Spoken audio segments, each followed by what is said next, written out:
இல்லை அந்த சிலையை எடுத்துன்னு போய் இவ்வளோ பெரிய ஜங்ஷன் ஸ்ரீநகர் எவ்வளோ பெரிய திக்லி பாப்புலேஷனான இருந்தாலும் கலைவாணர் அரங்கத்தில் வைக்கிறாங்களாம். கலைவாணர் என்எஸ்கே அதான் அந்த அந்த காம்பவுண்ட் உள்ள எடுத்துன்னு வைக்கிறாங்களாம். சிவாஜி சார் சிலை வச்சா போய் அதுக்கு அவங்க வீட்டு அம்மா பொண்ணு நம்ம இருக்குது அவங்க கையில் போய் மிரட்டி கையேற்றி வைக்கிறாங்க.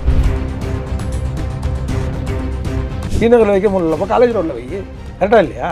அங்கே போய் ஜெய்சங்கர் பேரில் வைக்கிற சுதந்திர போராட்ட தியாகி இல்லை அவர் ஓட்டுக்கோசம் அந்த ஆட்சி எவ்வளோ கேவலமான ஆட்சி நடக்குது பாருங்க. அதோட எஸ்வி சேகர் அவங்க அப்பா வெங்கட்ராமன் பேரில் இவங்களாம் யாருங்க? உனக்கு பிராமணர்கள் ஓட்டு வேணும். இப்போ எலெக்ஷனுக்கோசம் இப்போ டாக்டர் மைத்ரேனை உள்ளே எழுதிங்க. இப்போ எஸ்வி சேகர் உள்ளே எழுதுங்க. அவங்க அப்பா பேர் இவ்வளோ நாள் இல்லாமல் இப்போ நான் திடீர்னு அவங்க அப்பா பேரில் ரோடு திறக்கிறேன். இந்த 4 வருஷம் ஆட்சியில் யாரா கொள்ளை அடித்தா யாரா சம்பாதிச்சான்னா முழுக்க ஐஏஎஸ் ஐபிஎஸ் ஆஃபீஸருங்க தான் கூட்டடிக்கிறாங்க ஆட்சி. ஏன் வெள்ளை அறிக்கை கொடுங்க, இன்டர்வியூ நடத்தின அத்தனை பேரும் கூப்பிடுங்க, பார்ட்டிசிபேட் பண்ண அத்தனை பேரும் கூப்பிடுங்க. இல்லை இன்டர்வியூ ஏன் இன்னார் இதனால செலக்ட் ஆகணும், இன்னார் இதனால் ரிஜெக்ட் ஆகணும்னு நீங்கள் ஓப்பனாக சொல்லுங்களேன். ஏன் சொல்ல மாட்டேன்றீங்க? இப்போ ஐஏஎஸ் அதிகாரிங்க எல்லாம் ஒன்று சேர்ந்துக்கிட்டு இந்த துறைக்கு இந்த இவ்வளோ லஞ்சம், இந்த துறைக்கு இவ்வளோ லஞ்சம், இந்த துறைக்கு நான் அப்பாயின்மெண்ட் நான் 10 பேர் நான் உனக்கு தரேன், நீ எனக்கு 10 பேர் கொடு, இப்படி பங்கு போட்டு கூறு போட்டுக்கிறாங்க. எங்க தமிழக ஆட்சி என்ன நடக்குதுன்னா படு கேவலமான ஒரு ஆட்சி. ஐஏஎஸ் அதிகாரிங்க, மூத்த ஐஏஎஸ் அதிகாரி. நான் என்ன கேட்குறேன், தமிழ்நாட்டில் ஒரு அமைச்சர் தப்பு பண்ணாருன்னா இந்த மாநிலத்தில் விசாரிக்கக்கூடாது. இவங்க போட்டாங்கல்ல அம்மாவுக்கு எத்தனை கேஸ் வந்து இங்கே நியாயம் கிடைக்காதுன்னு, அதே மாதிரி கர்நாடகாலேயோ ஆந்திராலேயோ இல்லை ஒரிசாவிலையோ போட்டு விசாரிக்க சொல்லுங்கன்ற நான்.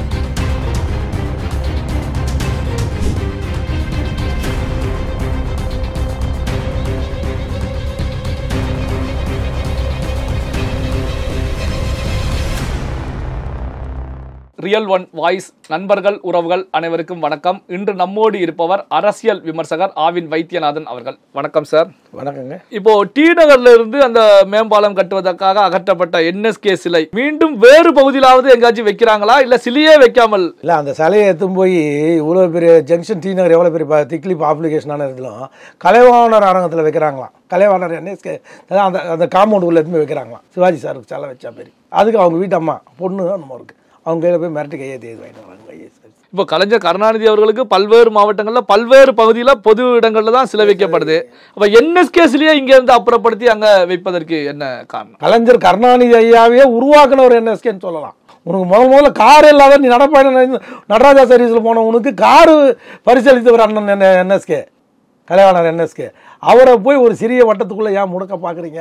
எங்கே பார்த்தாலும் கலைஞர் நூற்றாண்டு பில்டிங், நூலகம், தைலகம், எங்கே பார்த்தாலும் பாலத்து கலைஞர் பேர் எல்லாத்துக்கும் வைக்கிறீங்களே.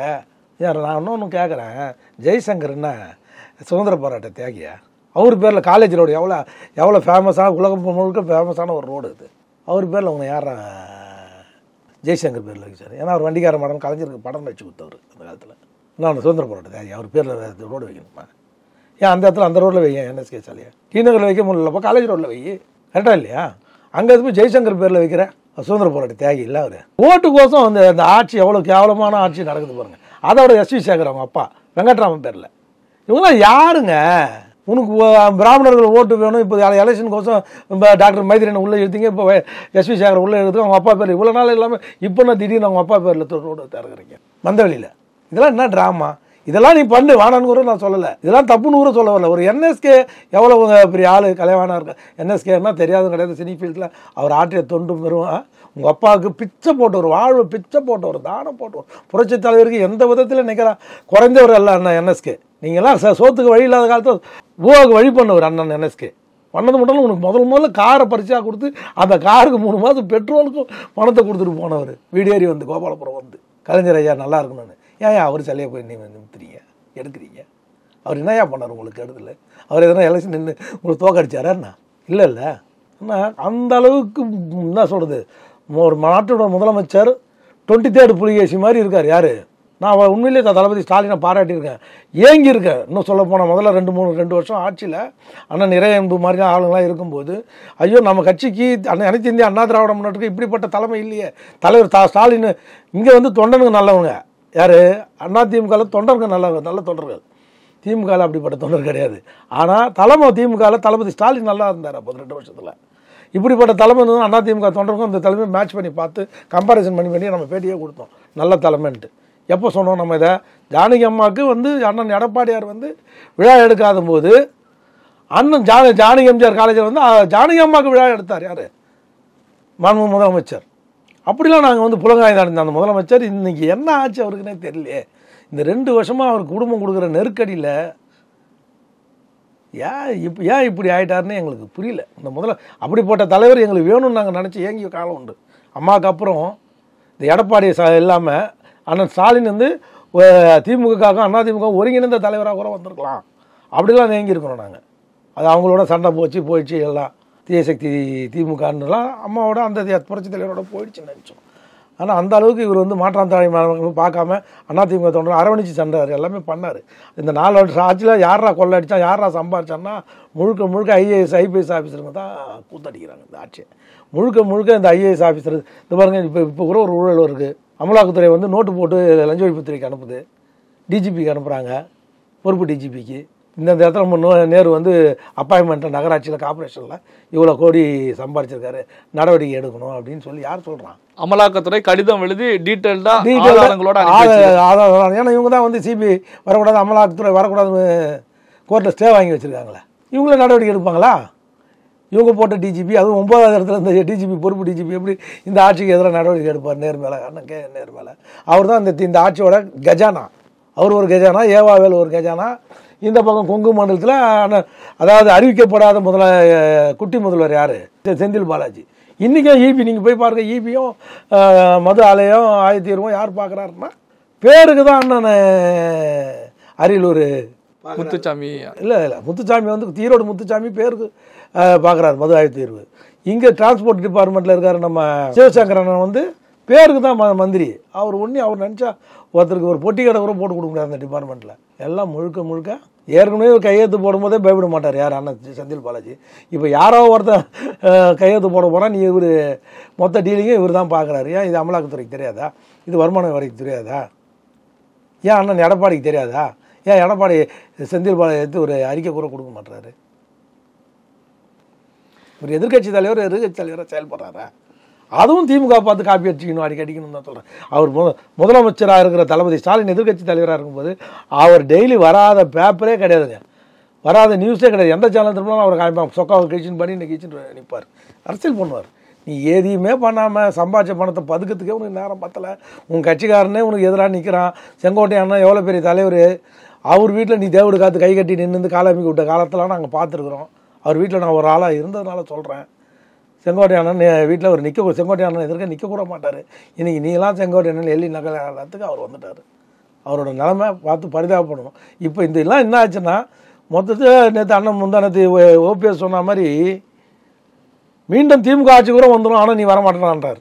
ஆனால் ஓபிஎஸ் கிட்ட பார்த்தீங்களா அந்த ஸ்டேட்மெண்ட்? ஆமாம், இதில் இருக்கக்கூடிய எதிர்கட்சிகள் பிளவுபட்டு இருக்கிறதுனால 2026 மீண்டும் திமுக தான். அப்படி இது ஒஸ்ட் ஆட்சி திமுக ஆட்சி, இந்த 4 ஆட்சின்னு நம்ம எல்லாரும் சொல்கிறோம், பொதுமக்கள் சொல்கிறான். ஏன் திமுக கட்சிக்காரனே சொல்கிறான் இந்த மாதிரி ஒரு மோசமான ஆட்சி இல்லைன்னு. யார் சொல்கிறான்? அது வந்து முழுக்க கட்சிக்காரனுடைய ஆட்சி இல்லை, மக்கள் ஆட்சி இல்லை, இது வந்து கவர்னர் ஆட்சி நடக்குதுன்றதை திமுககாரன் நேற்று உடன்பிறப்பே வான்ற இதில் வந்து மிக தெளிவாக பதிவு பண்ணியிருக்காங்க. அதையும் இவர் ஆமோதித்து ஒரு 10% அப்படி இருக்குதுன்னார். யார்? மாண்புமிகு முதலமைச்சர். 10% உள்ள மாண்புமிகு முதலமைச்சர் அவர்களே 90% அப்படி தான் இருக்குது. 10% நீங்கள் சொன்ன மாதிரி இருக்கலாம், நீங்கள் உல்டாவாக பேசியிருக்கிறீங்க ஊர், அது வந்து ஏற்றுக்க முடியாது. உங்கள் கட்சிக்காரன் அந்த லேடி சொன்னது முழுக்க 100% உண்மை. இப்போது திருந்துங்க, அதிகாரிகிட்ட லகானை கொடுக்காதீங்க. அதிகாரிங்க இன்னைக்கு கட்சிக்காரன் ஆட்சி இருந்தாலும் இல்லைனாலும் 13 ஆண்டு காலம் உங்களோட இருந்து பயணித்த கலைஞரோட ஐயா இருந்து ஏன் இருந்தால் எந்த பதவியில் அவர் இருந்தான்? ஏன்னா ஐயா வந்து கலைஞர் ஐயா வந்து முழுக்க கட்சிக்காரன் தான் முக்கியம்னு பார்த்தார். இதுதான் ஒரு உதாரணத்தோடு சொன்னேன். கட்சிக்காரன் தான் அவருக்கு உயிர், ஆட்சி பற்றி கவலையே இல்லை யார்? ஐயா கலைஞருக்கு. அதனால தான் தொண்டை வந்து அது மாதிரி ஒரு ஃபவுண்டேஷன் திமுக போட்டு போயிருக்காரு. அந்த ஃபவுண்டேஷனை கெடுத்துடாதீங்க, கலைச்சிடாதீங்க. உங்கள் மாப்பிள்ளை பேச்சை கேட்டுட்டு, உங்கள் பையன் பேச்சை கேட்டுட்டு கட்சிக்காரனை எந்த தருணத்துலையும் விட்டு கொடுக்காதீங்க. இவங்கெல்லாம் வந்து நோவாமல் கட்சிக்காரனை சந்திக்காமையே பதவிக்கு வந்துட்டாங்க, பொறுப்புக்கு வந்துட்டாங்க. ஆனால் நீங்கள் அப்படி இல்லை, அப்பாவோட பயணித்து மிசாலேருந்து கிட்ட அதுலேருந்து ஜெயிலு ஜர்னா எவ்வளோ கஷ்டத்தை அனுபவிச்சு தான் இந்த இடத்துக்கு வந்திருக்கீங்க. இன்னும் முன்கூட்டியே வந்திருக்கணும். காலதாமதமாக வந்தால் கூட நீங்கள் வந்து எல்லாத்தையும் பார்க்கணும். நீங்கள் தாய் உள்ளத்தோடு நடந்துக்கிறேன்னு சொல்லி காவல்துறைக்கிட்டையும் ஐஏஎஸ் அதிகாரி மூத்த ஐஏஎஸ் அதிகாரிக்கும் நடக்காது. அவங்களாம் சாட்டியை சுழட்டணும். அம்மா சுழட்டின மாதிரி சாட்டியை சுழட்டினா தான் அரசு இயந்திரம் திறன்பட செயல்படும். அது உங்கள் கட்சிக்காரனே உங்கள் ஆட்சியை வெறுக்கிற அளவுக்கு நடந்து போச்சுன்னா அப்புறம் மக்கள் எவ்வளோ தூரம் உங்கள் மேலே அதிருப்தியாக இருப்பாங்கன்றதை கொஞ்சம் எண்ணி சிந்தித்து மாண்புமிகு முதலமைச்சருக்கு வேண்டுகோளாக சொல்கிறேன். சரி, அதே மாதிரி போக்குவரத்து காவல்துறை டெய்லி அட்ராசிட்டி பண்ணுறாங்க. கொஞ்ச நாள் இல்லாமல் வந்து திரும்ப ஆரம்பிச்சிட்டாங்க. டெய்லி டூ வீலருங்க போகிறவங்களையும் கார் மடக்கி மடக்கி மடக்கி ராத்திரி பீக் ஹவர்ஸில் எந்த காவல்துறை அதிகாரியும் 90% இருக்கிறதில்ல போக்குவரத்து காவல்துறை அதிகாரி.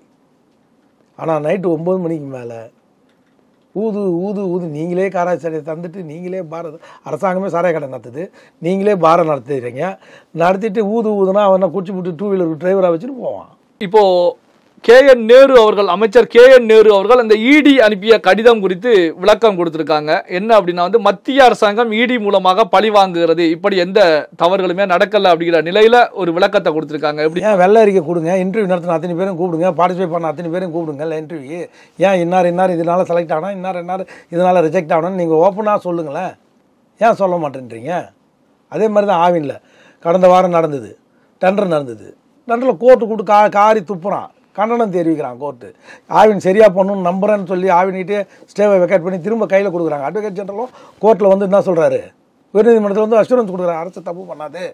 அட்வொகேட் ஜெனரல் சொல்கிறார் PS ராமன் சார், தப்பு பண்ணாது, முறையாக டெண்டர் நடத்தோன்னு.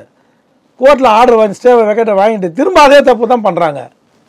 அரசு உறுதிமொழி கொடுக்குதுங்க, கொடுத்துன்னு அதே தப்பு ஆவின் அதிகாரிக்கு தொடர்ந்து பண்ணுறாங்க. அப்போ இன்னும் அரசாங்கம் யார் கட்டுப்பாட்டில் இருக்குது? அமைச்சரும் தப்பு பண்ணாதீங்கன்னு சொல்கிறாரு மனோ தங்கராஜன். அப்போ யார் சொல்லி தப்பு? அப்போ அமைச்சருக்கு மீறி எங்கேருந்தோ ஒரு ப்ரெஷர் இந்த ஆவின் உள்ள வருது. அந்த ப்ரெஷர் யார்? அதுதான் IAS அதிகாரி, கால்நடைத்துறை செயலாளர் டாக்டர் சுப்பையன் இருக்கார் பாருங்க. இவங்க இப்போ இங்கே என்னென்னா, இப்போ மேலெல்லாம் மந்திரிங்க எல்லாம் அப்படி பேசுவாங்க, துறை ஒருத்தர் பரிமாறிப்பாங்க. இப்போ IAS அதிகாரிங்க எல்லாம் ஒன்று சேர்ந்துக்கிட்டு இந்த துறைக்கு இந்த இவ்வளோ லஞ்சம், இந்த துறைக்கு இவ்வளோ லஞ்சம், இந்த துறைக்கு நான் அப்பாயின்மெண்ட், நான் 10 பேர் நான் உனக்கு தரேன், நீங்கள் எனக்கு 10 பேர் கொடு, இப்படி பங்கு போட்டு கூறு போட்டுக்கிறாங்க. எங்கே இந்த தமிழக அரசு ஆட்சி என்ன நடக்குதுன்னா, படு கேவலமான ஒரு ஆட்சி IAS அதிகாரிங்க, மூத்த IAS அதிகாரி பண்ணிட்டு இருக்காங்க.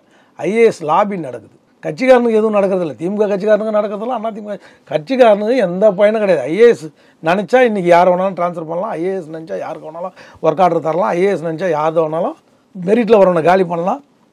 இதுதான் KN நேரு டிபார்ட்மெண்ட்டில் வந்திருக்கு. இப்போ அமலாக்கத்துறை அனுப்பிய கடிதம், இப்போ வந்து பார்த்தீங்கன்னா KN நேரு அவர்கள் விளக்கம் கொடுத்துருக்காங்க. இங்கே வந்து காவல்துறை DGP அவர்கள் எந்த ஆக்ஷனும் எடுக்கலைன்னா அமலாக்கத்துறையுடைய அடுத்த மூவ் எப்படி இருக்கும்? அமலாக்கத்துறை கோர்ட்டில் போட்டு ஸ்பெஷல் டைரக்ஷன் வாங்குவாங்க, SAP கேட்பாங்க. இது விசாரிக்கிறதுக்கு நான் என்ன கேட்குறேன்னா, தமிழ்நாட்டில் ஒரு அமைச்சர் தப்பு பண்ணார்னா இந்த மாநிலத்தில் விசாரிக்கக்கூடாது. இவங்க போட்டாங்கல்ல அம்மாவுக்கு எதுவுமே கேஸ் வந்து இங்கே நியாயம் கிடைக்காதுன்னு, அதே மாதிரி கர்நாடகாலேயோ ஆந்திராலேயோ இல்லை ஒரிசாவிலையோ போட்டு விசாரிக்க சொல்லுங்கன்றேன் நான்.